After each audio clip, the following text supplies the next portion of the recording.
Bom dia, boa tarde, boa noite. Eu sou Yasmin Villanova e a pedido do nosso queridíssimo doutor Egídio, eu vim falar um pouquinho com vocês sobre direito constitucional, mais especificamente os remédios constitucionais. O que são os remédios constitucionais? Bom, os remédios constitucionais são instrumentos garantidores de direitos fundamentais e positivados no nosso texto constitucional. Ou seja, são instrumentos que garantem aqueles direitos que estão ali escritos na nossa Constituição, que a nossa Constituição nos consagrou, certo?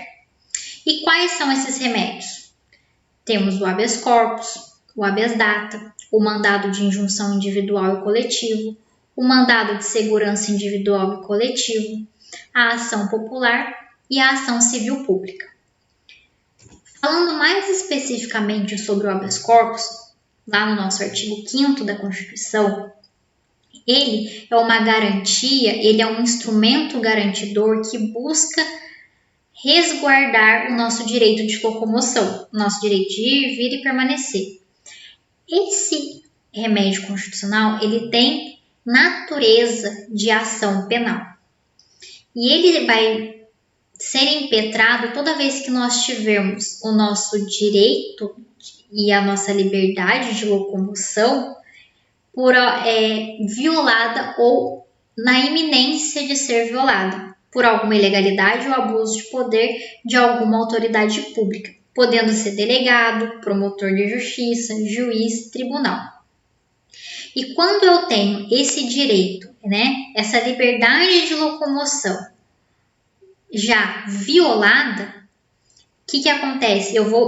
Tem lá das modalidades do habeas corpus, eu vou impetrar um habeas corpus repressivo.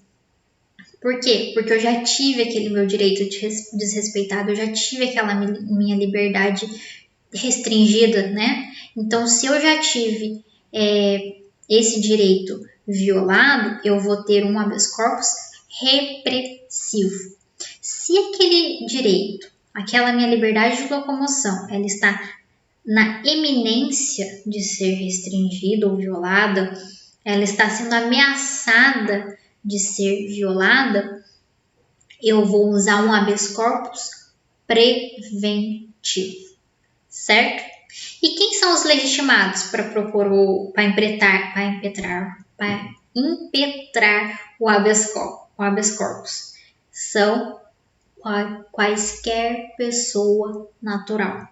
Não há necessidade de capacidade postulatória, não há necessidade de advogado para impetrar o habeas corpus. E também não tem necessidade de pagar custas, é isento de custas processuais o habeas corpus. Então, qualquer pessoa pode impetrar um habeas corpus e não precisa pagar pelo habeas corpus, não precisa pagar as custas processuais para a impetração do habeas corpus, certo? Vamos falar agora do habeas data. O habeas data, ele garante o nosso acesso à informação. Informações essas que estejam em poder de entidades ou órgãos públicos e que eles estejam sendo recusados ao fornecimento. Ou seja, eu vou em alguma entidade, algum órgão governamental e eu peço alguma informação, algum dado sobre mim mesma e estes dados são recusados a ser fornecidos. O que acontece? Esses dados, eles têm que ser personalíssimos, ou seja, tem que ser sobre mim mesma. Eu não posso ir lá requerer dados de terceiro, do meu irmão, da minha mãe, da minha esposa, do meu pai. Eu não posso. Tem que ser dados próprios, dados meus, certo? E tem que esgotar as vias administrativas para o requerimento desses dados. Então, eu já fui lá, já usei todas as vias administrativas possíveis requerendo os meus dados, porém, esses dados ainda estão sendo recusados de serem fornecidos pela autoridade governamental, pela entidade governamental. Neste caso, eu posso impetrar um habeas data. desde que seja meus próprios dados. E quem são os legitimados? Qualquer pessoa física ou jurídica que requeira informações sobre ela mesma. Próximo. O mandado de segurança. O mandado de segurança, nós vamos ter um mandado de segurança individual e coletivo. O que muda entre os dois são a legitimidade para propor, certo? Quando que eu vou propor um mandado de segurança? Toda vez que não couber nem habeas corpus, nem habeas data, e eu tiver um direito consagrado pela Constituição, um direito subjetivo, líquido e certo, que não necessitar de dilação probatória, ou seja, esse direito tem que ser comprovado de plano, ele não pode, eu não posso entrar com mandado de segurança e para depois, durante lá o curso desse processo, eu pedir provas. Não, ele tem que ser provado de plano. Não pode existir dilação probatória no mandado de segurança. A legitimidade dele é qualquer pessoa física ou jurídica e como muda a legitimidade no mandado de segurança coletivo, eu vou ter os partidos políticos com representação no Congresso, organização sindical, entidade de classe ou associação legalmente constituída em funcionamento há pelo menos um ano, que tenha pertinência temática. Ou seja, esses entes, eles vão poder propor o mandado de segurança coletivo. Se for o mandado de segurança individual, é qualquer pessoa física ou jurídica. Lembrando, é uma ação subsidiária, quando não cabe habeas corpus nem habeas data, então qualquer direito que não seja abraçado pelo habeas corpus nem habeas data, eu posso impetrar o mandado, posso propor o mandado de segurança. Certo? Desde que seja comprovado de plano, não há necessidade de dilação probatória. O mandado de injunção. O mandado de injunção eu também vou ter individual e coletivo. O mandado de injunção, ele serve para a gente assegurar um direito que nós temos positivado no nosso texto constitucional. Porém, para que ele tenha seus efeitos, ele necessita de uma norma regulamentadora. Então, o famoso exemplo da greve do funcionário público. O funcionário público ele tem esse direito consagrado no texto constitucional.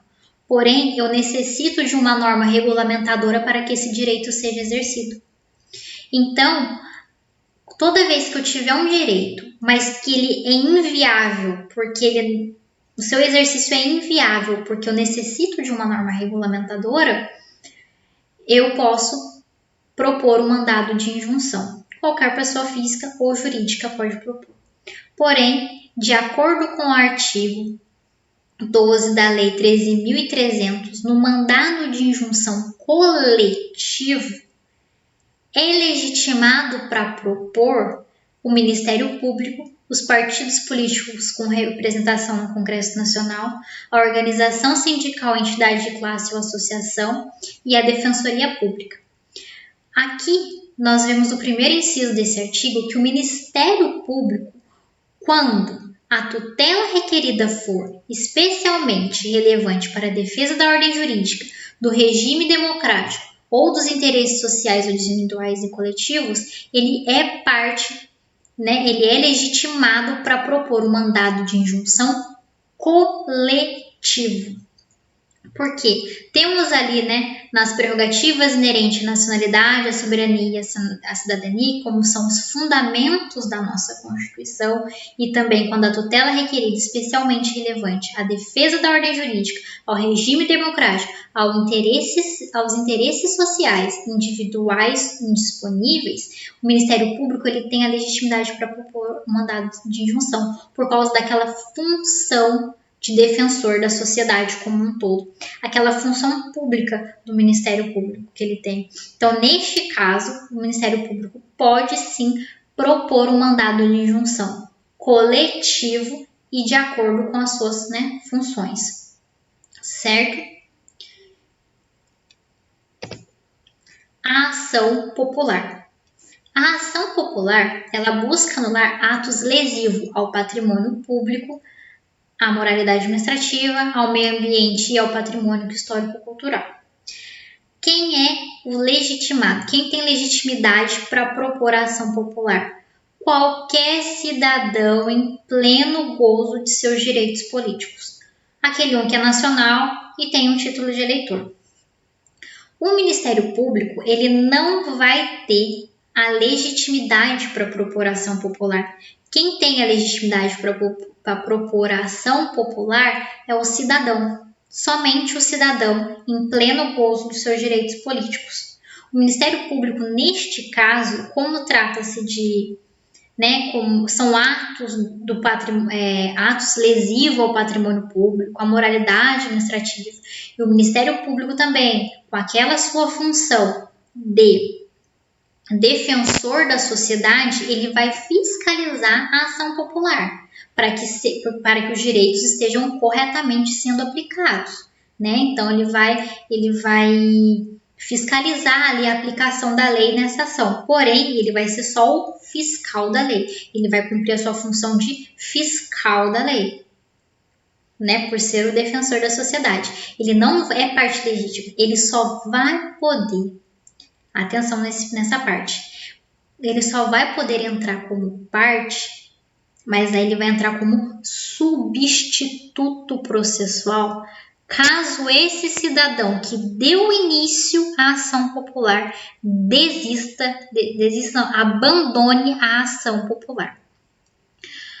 Por quê?